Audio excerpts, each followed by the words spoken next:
Hello everyone, welcome to the YouTube channel, and today we are going to learn that how you can add a backend query anywhere. We will use a container to add the backend query. As you can see that we have already created a schema. We are using Firebase for that. If you are following this series, then you already know. Now you can see that in the user collection we have email, name, phone number and followers field. So let's add a column backend query, that is query collection, users and list of documents.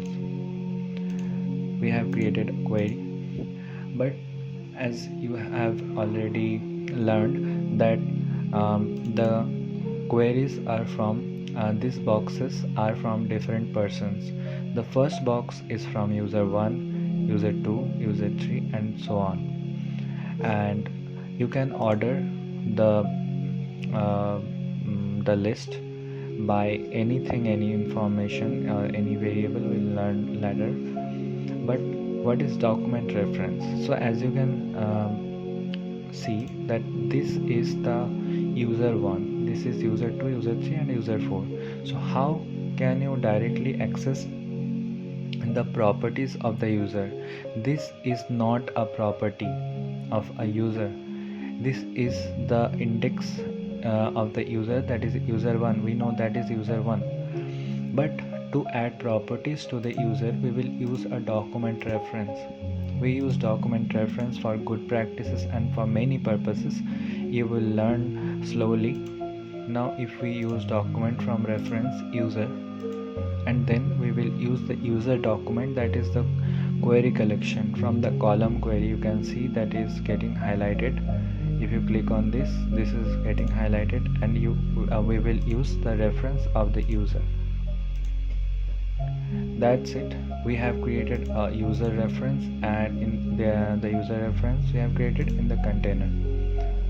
Now this is the text message, but we want the name of the first user, the second user, the third user and so on.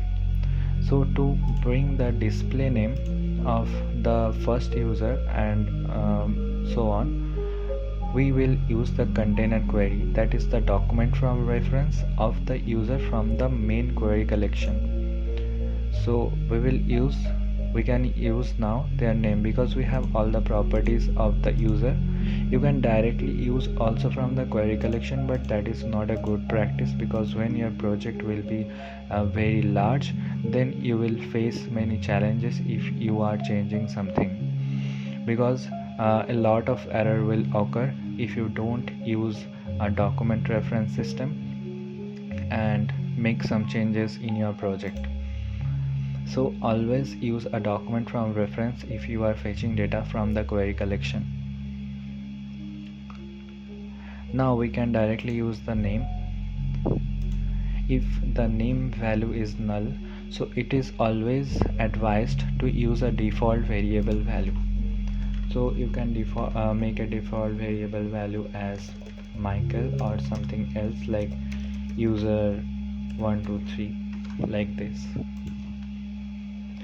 That will be the default variable value if the user name is not available. So